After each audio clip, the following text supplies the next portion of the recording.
crime appears to be out of control. So much so, that staff fear commuting to work. They have lost confidence in the safety of the public transport systems. Many are now choosing to work from home, where rising neighborhood crimes are also increasing fears for one's personal safety, and that of their families. These fears directly impact our employees' ability to focus on their jobs. Sometimes it can really feel as if the criminals have taken over, and we wonder what will happen next. Open displays of criminality can be seen on a daily basis with no fears of retribution. Gun violence continues. These individuals are not thinking about the risks of spending the rest of their lives in prison. They are concerned only with embellishing their positions within the gang hierarchy. According to a LinkedIn survey of full-time US workers, about 25% have safety concerns about their commute. The same number are much less willing to commute than before the pandemic. 13% of workers say they do not have access to transport that feels safe. The New York Post reports that, whilst 60% of workers are returning to work in Manhattan, many are concerned about transit safety. And there are multiple other reports, feeding this growing fear. The work-from-home era has allowed people to sit back and look more closely at what is going on around them. And as a result, they have consumed more news than they might have done previously. This will have certainly contributed to their fears of crime. Failed policies have directed police resources away from street-level crimes, such as bag snatches, motor vehicle crimes, and burglaries, to so-called higher-impact crimes, such as serious frauds. But in reality, people are more impacted by graffiti in the elevator than they are by any major stock market insider deal. Our employees, their families or friends, may not have been crime victims themselves. But they now fear being so. And the fear of crime is always greater than crime itself.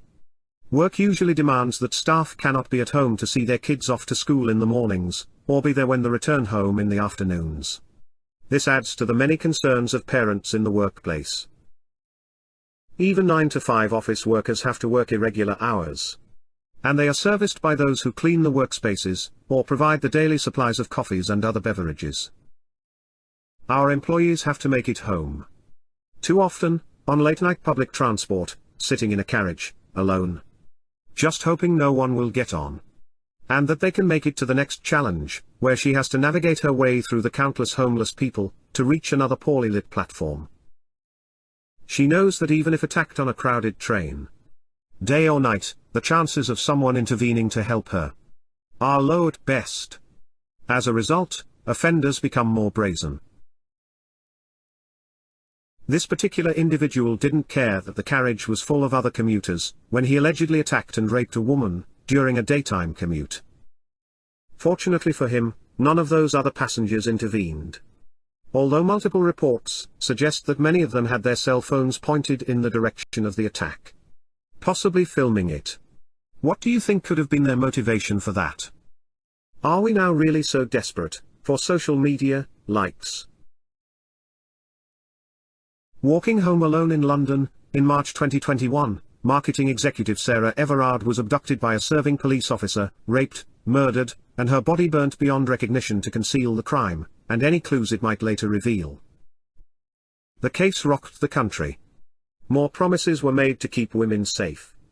Yet between that incident in March 2021, and October 2021, another 79 women were murdered.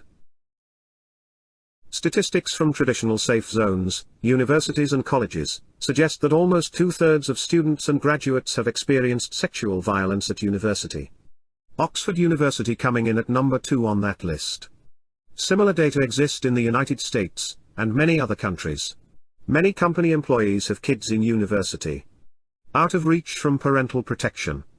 This adds to the concerns of parents, and is often a further distraction from work. So, where do we go from here? Well, I could talk on this subject for hours. Actually, I do talk on this subject for hours.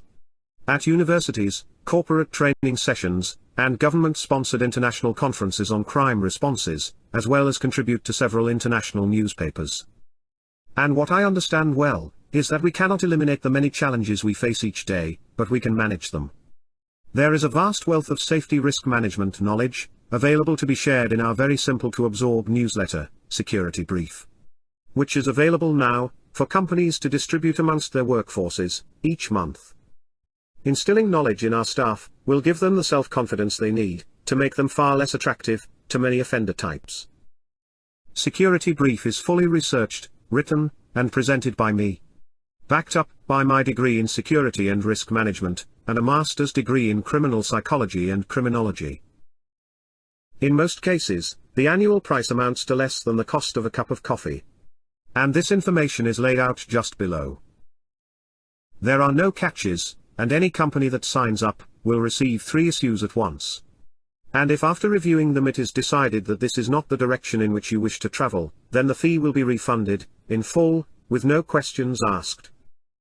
Those who do sign up will also be entitled to a discounted rate for any corporate training sessions you may request of me. I thank you for coming this far.